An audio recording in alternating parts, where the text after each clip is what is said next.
Hey guys, I welcome you all to Study I Q. Recently helium 3 काफ़ी हद तक news पे है।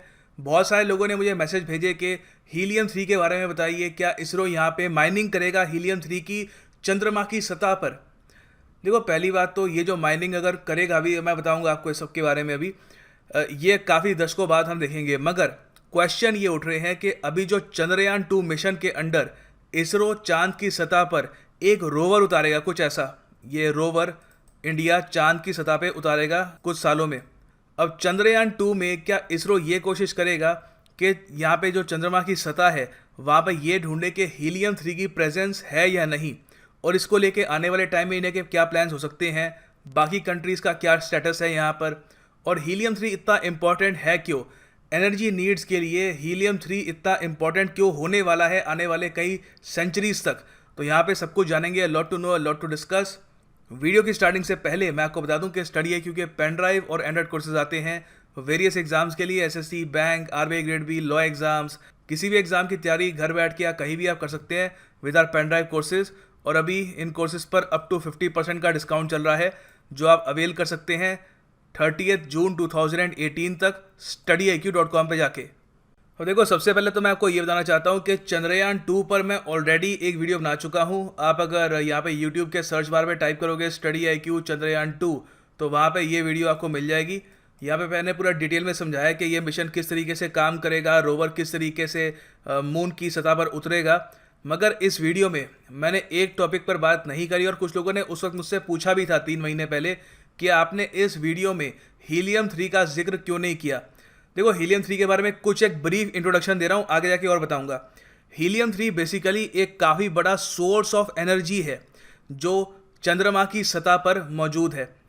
उस सोर्स ऑफ एनर्जी को अगर हम धरती पे ले आते हैं तो करीब 250-300 साल तक हमको धरती पर एनर्जी की कमी की कोई चिंता नहीं होगी। और ये जो टॉपिक है मैंने इस वीडियो में डिस्कस इसलिए नहीं किया था क्योंकि देखो, उस टाइम इस चीज़ को लेकर थोड़ा सा एक डिस्प्यूट था कि क्या इसरो सच में चांद पर यहाँ पर माइनिंग करेगा आने वाले समय में हीलियम 3 की या नहीं। यहाँ पे आप देख सकते हैं 2 वेरियस आर्टिकल्स आए थे इसके ऊपर, और थोड़ी कंट्रोवर्सी भी हुई थी। एक तो था लाइव मिंट का, यहाँ पे लाइव मिंट ने क्लेम किया था कि 2030 तक यहाँ पर इसरो चांद की सतह पर हीलियम 3 की यहाँ पर खोज करनी स्टार्ट कर देगा। इसके रिस्पॉन्स में एक और आर्टिकल आया द वायर का, यहाँ पे इन्होंने कहा कि नहीं, ऐसा कुछ नहीं हो रहा यहाँ पे, इसरो यहाँ पर हीलियम 3 की कोई भी माइनिंग नहीं करने वाला। मगर अभी रिसेंट जो डेवलपमेंट हुई है उसमें हमको ये पता लगा कि इसरो के चीफ ने खुद ये बोला है कि इसरो के प्लान है कि पहले तो चांद की सतह पर पता करें कि हीलियम 3 है कहाँ पर, फिर आने वाले टाइम में इंडिया बिल्कुल हीलियम 3 की माइनिंग करना चाहेगा चंद्रमा की सतह पर। तो आप यहाँ पे देख सकते हैं, ब्लूमबर्ग की रिपोर्ट आई थी सबसे पहले, ये the quest to find $1 trillion nuclear fuel on the moon. बिल्कुल ट्रिलियन डॉलर्स का ही है ये हीलियम 3 जो चांद की सतह पर है। और यहाँ पे आप देख सकते हैं India's mission to find and mine futuristic nuclear fuel. और उसके अलावा यहाँ पर वेरियस और न्यूज़पेपर आउटलेट्स ने इसको रिपोर्ट किया था। तो देखो, यहाँ पे बयान है यहाँ पे इसरो के चीफ का, के सिवान का। यहाँ पे आप देख सकते हैं chairman of Indian Space Research Organisation. इन्होंने हीलियम 3 के बारे में रिसेंटली ये बयान दिया है जिनेवा में। इन्होंने कहा था the countries which have the capacity to bring the source from the moon to earth will dictate the process. कि इन्होंने खुद बोला कि आने वाले समय में जो भी कंट्रीज हीलियम 3 को चंद्रमा की सतह से धरती पे वापस ले आएंगी उनको काफ़ी बड़ी एज मिलेगी, और जो पूरी इंडस्ट्री बनेगी हीलियम 3 की उसको वो कंट्रोल करेगी। I don't want to just be a part of them, I want to lead them. तो बहुत बड़ी बात है, इसरो ने यहाँ पे ये कहा है कि जब हीलियम 3 की माइनिंग हो रही होगी तो इसरो बस उसका एक पार्ट नहीं बनना चाहता कि एक चेन में कि हम भी जा रहे हैं वहाँ पे। इसरो कह रहा है कि हम उनको लीड करना चाहते हैं, मतलब कि हम भी यहाँ पे डिस्कवरी में इतना आगे बढ़ना चाहते हैं कि बाकी कंट्रीज़ हमको फॉलो करें। क्योंकि आने वाले समय में, एज आई सेड, बहुत कंट्रीज़ का फ्यूचर डिपेंड करेगा एनर्जी की सिक्योरिटी पर, और हीलियम 3 एक काफ़ी अच्छा सोर्स हो सकता है एनर्जी का। अब देखो, आपके सामने एक बहुत ही एक सुंदर दृश्य है, धरती और चंद्रमा ना जाने कब से ये इसी पोजीशन में है, कई करोड़ों सालों से। खैर, यहाँ पे आप देखो, ये है हमारा चंद्रमा, ठीक है। अब इसरो का प्लान ये है कि चंद्रयान 2 का जो रोवर है वो मून की जो सदर्न साइड है, ये जिसको कहते हैं dark side of the moon, यहाँ पे इसको उतारेंगे। अब यहाँ पे इसरो का प्लान ये है कि इस रोवर को यूज़ किया जाएगा यहाँ की सॉइल को टेस्ट करने के लिए कि क्या इस सॉइल में, यहाँ पर इस सरफेस में या इस पैच में हीलियम 3 मौजूद है या नहीं। अगर मान लो हाइपोथेटिकली स्पीकिंग, आगे की बात कर रहा हूँ मैं, यहाँ पे हमको हीलियम 3 मिल गया, तो आने वाले 20-30 या 40 सालों में जितना भी टाइम लगता है टेक्नोलॉजी को डेवलप करने में, इसरो या कोई और कंट्री भी ये कोशिश कर सकती है कि जो ये सदर्न पार्ट है यहाँ पे वो जाएं और बहुत सारा जो यहाँ पे लैंड है, जो ये मिट्टी है, इसको यहाँ पे खोद कर वापस धरती पे लेके जाएंगे। फिर उस मिट्टी को 600 डिग्री सेल्सियस पर उसको बर्न किया जाएगा, उसको हीट किया जाएगा। उस मिट्टी में से फिर निकलेगा हीलियम 3, जिसका इस्तेमाल हम कर सकते हैं इलेक्ट्रिसिटी या फिर पावर जनरेट करने में। आप उसके न्यूक्लियर प्लांट बनाएंगे, जैसे फॉर एग्जांपल अभी आपको पता है यूरेनियम से चलने वाले या फिर प्लूटोनियम से चलने वाले हमारे खूब सारे न्यूक्लियर प्लांट हैं, तो वैसे ही हीलियम 3 के भी न्यूक्लियर प्लांट लगेंगे ऑल ओवर द वर्ल्ड, अगर ऐसा हो पाता है तो। और ये अभी के लिए प्लान है। अब एक क्वेश्चन ये आ सकता है कि क्या हीलियम 3 धरती पे मौजूद नहीं है? देखो, धरती पे मौजूद तो है। फॉर एग्जांपल टेक्सास में एक जगह है, वहाँ पे कुछ हद तक आपको हीलियम 3 मिलेगा, मगर प्रॉब्लम यह है कि उसकी मात्रा बहुत ज़्यादा कम है। हीलियम 4 आपको धरती पे काफ़ी मिल जाएगा। कुछ साइंटिस्ट ये भी कहते हैं कि हीलियम 4 को हीलियम 3 में हम कन्वर्ट भी कर सकते हैं, मगर उसका प्रोसेस अभी भी काफ़ी जटिल है, काफ़ी मुश्किल है। और उससे आसान यही होगा कि अगर हम अंतरिक्ष में भी कोई सोर्स ढूंढ ले कि जहाँ पे हमको इतना सारा हीलियम 3 मिल जाए, तो ऑफकोर्स हमारी जो भी यहाँ पे जो एक क्वेस्ट है एनर्जी की सिक्योरिटी की, वो काफ़ी हद तक कंप्लीट हो सकती है। अब मेन क्वेश्चन यहाँ पर यह भी आता है कि ठीक है, धरती में हीलियम 3 काफ़ी कम है, तो मून में हीलियम 3 इतना ज़्यादा क्यों है? इसका रीज़न क्या है? देखो, हीलियम 3 बेसिकली निकलता है सूरज से, ठीक है। सूर्य की जो सोलर विंड होती है उससे हीलियम 3 निकलता है। हीलियम 3 आपको एस्ट्रॉयड में मिलेगा। एस्ट्रॉयड आपको पता है घूमते रहते हैं सोलर सिस्टम में, मीटियोर घूमते रहते हैं, उनकी सतह पर भी आप टेस्ट करोगे, वहाँ पर भी आपको कहीं ना कहीं हीलियम 3 मिलेगा। और यहाँ पे मून पे भी आपको मिलेगा। अब इसका रीज़न क्या है? धरती पे क्यों नहीं है, मून पर क्यों है? देखो, धरती का एक एटमॉस्फेयर है, ठीक है, इतना तो आपको पता होगा ना। अभी धरती पे आपको पता है एक एटमॉस्फेरिक लेयर है जो हमको सन की जो हार्मफुल रेज है उससे बचाती है, मगर साथ ही साथ धरती पर इससे हीलियम 3 नहीं आ पाता। तो सूर्य की जो किरणें हैं वो धरती को नुकसान तो नहीं पहुंचा पाती, मगर ओवरऑल यहाँ पे अगर हम देखें मून में, यहाँ पे कोई एटमॉस्फेयर है नहीं, तो यहाँ पे जो सूर्य की हार्मफुल रेज हैं वो काफ़ी नुकसान ही पहुंचाती है, मगर नुकसान के साथ साथ वो एक ब्लेसिंग भी देती है मून को कि यहाँ पर हीलियम 3 मौजूद होगा। तो उसकी वजह से, सूर्य की वजह से, और सिंस यहाँ पर मून पे एटमॉस्फेयर नहीं है, इसकी वजह से आज के टाइम में मून में आपको बहुत सारा हीलियम 3 मिलेगा, और इसी को माइन करने की आने वाले टाइम में बहुत सारी कंट्रीज कोशिश करेगी। अब एक क्वेश्चन यहाँ पे ये भी हो सकता है कि क्या हीलियम 3 की खोज रिसेंटली हुई है, कि हम यहाँ पे देख रहे हैं कि इंडिया यहाँ पे इसको डिस्कवर करने के लिए जा रहा है कि मून के किस पैच में आपको हीलियम 3 मिलेगा, या फिर और कंट्रीज भी यहाँ पे इंटरेस्ट दिखा रही है। देखो, आपको एक काफ़ी आपको मेन बात ये बता रहा हूँ, यहाँ पे ध्यान रखना, हीलियम 3 एग्जिस्ट करता है, इसका वजूद है, ये हमको सबसे पहले पता लगा था अपोलो 17 से।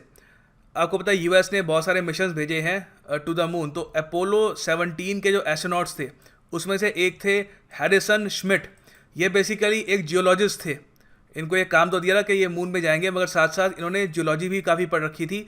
तो जब ये मून पर गए, इन्होंने वहाँ पे कुछ टेस्ट किए, उससे पता लगा कि बिल्कुल मून की सतह पर हीलियम 3 एग्जिस्ट करता है। ये मत कहना कि जहाँ पर ये गए थे हम भी वहाँ पे क्यों नहीं चले जाते, ढूंढ क्यों रहे हैं, वहाँ पे काफ़ी कम था, हम ढूंढ रहे हैं बहुत बड़ा रिजर्व। तो ये इन्होंने बताया था 1972 में। अब प्रॉब्लम ये है, इसके बाद अब ऑब्वियस क्वेश्चन ये बनता है कि 1972 से जब हमको पता है कि मून की सतह पर हीलियम 3 एग्जिस्ट करता है, तो सारी कंट्रीज को भागना चाहिए था यहाँ पे, सब इन्वेस्टमेंट करो, ट्रिलियंस ऑफ डॉलर्स का यहाँ पे ये एनर्जी का एक सोर्स है, धरती पे वापस लाओ और सारी एनर्जी नीड्स हमारी सॉल्व हो जाएगी। मगर सब कुछ इतना आसान नहीं है। देखो, यहाँ पे आपको प्रॉब्लम बता रहा हूँ, धरती में इस वक्त जो भी हमारे न्यूक्लियर पावर प्लांट है, वहाँ पे आप देखो तो जो टेक्नोलॉजी हम इस्तेमाल करते हैं वो है फिजन टेक्नोलॉजी। उसमें हम या तो यूरेनियम या प्लूटोनियम का तो खैर बहुत कम इस्तेमाल करते हैं, काफ़ी कम बचा है प्लूटोनियम धरती पे, ज़्यादा यूरेनियम का इस्तेमाल करते हैं। ये हम करते हैं फिजन टेक्नोलॉजी से। मगर हीलियम 3 सिंस ये सन की सोलर विंड से आता है, इसको इस्तेमाल करने के लिए हमको फ्यूजन टेक्नोलॉजी का इस्तेमाल कैसे करना है ये सीखना पड़ेगा। अभी के लिए हमको ये पता नहीं है कि फ्यूजन टेक्नोलॉजी से न्यूक्लियर रिएक्टर कैसे तैयार करने हैं, कैसे बनाने हैं। उस टेक्नोलॉजी पर अभी भी काफ़ी काम चल रहा है। ये ऑफ कोर्स माना जाता है कि धरती पर जो अभी हमारे पास मटेरियल है उससे फ्यूजन टेक्नोलॉजी को ऑपरेट कर पाना काफ़ी मुश्किल है। अगर हीलियम 3 आ जाता है तो शायद उससे फ्यूजन टेक्नोलॉजी को भी ऑपरेट कर पाना रिलेटिवली आसान हो जाएगा। तो इस वजह से हीलियम 3 पर इंटरेस्ट नहीं बन पाया। रिसेंटली हमने देखा है कि फ्यूजन टेक्नोलॉजी पर भी काफ़ी तरक्की हो रही है और ये उम्मीद जताई जा रही है कि अगर हीलियम 3 आ जाता है बहुत ही बड़ी मात्रा में तो फ्यूजन टेक्नोलॉजी से भी हम पावर जनरेट कर सकते हैं। अब इस सब में एक और क्वेश्चन निकल के आता है कि ठीक है, हीलियम 3 जो आएगा तो उससे भी हम बेसिकली न्यूक्लियर पावर प्लांट ही चलाएंगे और उससे बेसिकली हम फ्यूजन टेक्नोलॉजी का इस्तेमाल करेंगे। तो हम ये कर क्यों रहे हैं जब ऑलरेडी यूरेनियम का इस्तेमाल हम कर रहे हैं, सब कुछ ठीक ठाक चल रहा है, तो why do we need helium?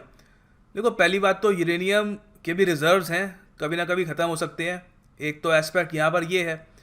फिर दूसरी प्रॉब्लम यहाँ पर ये भी है कि जब आप यूरेनियम या प्लूटोनियम का इस्तेमाल करते हो ये न्यूक्लियर पावर प्लांट में, तो आप हार्मफुल टॉक्सिक वेस्ट भी प्रोड्यूस करते हो इस टाइप का, और इस वेस्ट को आपको कहीं ना कहीं लेके भी जाना होता है। ये काफ़ी बड़ा एक इशू रहता है। यहाँ पे आप देख सकते हो न्यूक्लियर वेस्ट है, ये या तो समुद्र के नीचे या फिर धरती के नीचे हम धीरे धीरे स्टोर कर रहे हैं, क्योंकि हम इसको ऊपर में कहीं फेंक नहीं सकते।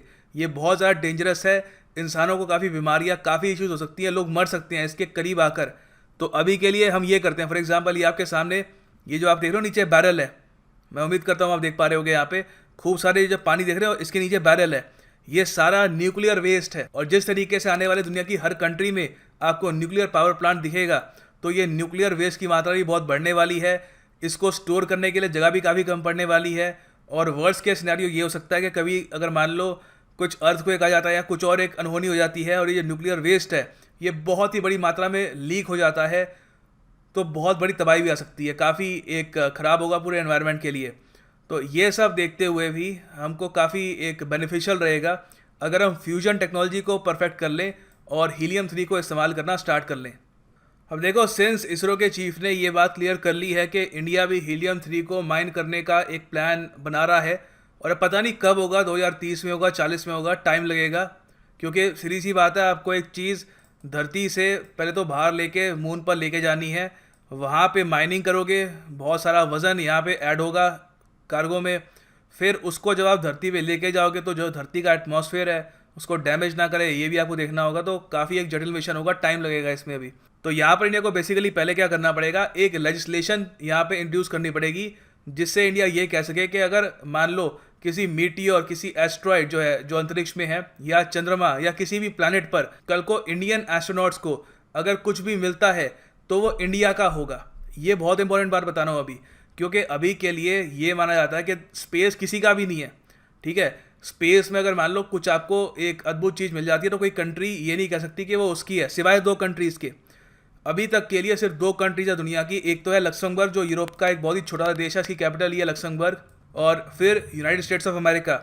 यूएसए ने रिसेंटली 2015 में ये इन्होंने अनाउंस कर दिया था कि अगर मान लो अंतरिक्ष में हमको कुछ मिलता है तो ये हमारा है, ठीक है। तो अंतरिक्ष बेसिकली जैसे महासागर होता है ना, वैसा हो जाएगा। महासागर किसी का है नहीं, for example Indian ocean India का नहीं है, सबका है, सब वहाँ पे नेविगेट कर सकते हैं। पैसिफिक ओशन किसी का भी नहीं है, अटलांटिक ओशन किसी का भी नहीं है, मगर उस ओशन के अंदर जो मछलियाँ हैं उसको जो पकड़ेगा वो उस देश के मछुआरों को बिलोंग करेगी। ठीक बात कह रहा हूँ? तो सिमिलर कॉन्सेप्ट यहाँ पर आने वाले समय में आप अंतरिक्ष में देखोगे। अंतरिक्ष सबका है, फ्री फॉर ऑल, ओपन, जिसको जहाँ पे ट्रैवल करना है आप कर लो, मगर अंतरिक्ष में जो माइनिंग करता है वो उसी कंट्री को बिलोंग करेगा। इसके लिए इंडिया को आने वाले टाइम में एक लेजिस्लेशन की भी आवश्यकता होगी। तो देखो, आने वाला समय बहुत ही इंटरेस्टिंग होने वाला है। पहले तो देखते हैं कि चंद्रयान 2 के रोवर को यहाँ पे चंद्रमा की सतह पे हीलियम 3 की प्रेजेंस मिलती है या नहीं मिलती। अगर मिलती है तो किस तरीके से इस इंफॉर्मेशन को ये यूज़ करेंगे, और क्या सच में आने वाले कुछ दशकों में हम हीलियम 3 की माइनिंग देख पाएंगे या नहीं। काफ़ी कुछ देखना होगा, इसमें वेट करना होगा। बट फॉर द टाइमिंग इसी पॉजिटिव नोट के साथ वीडियो को ख़त्म करते हैं। Thanks for listening, God bless you all.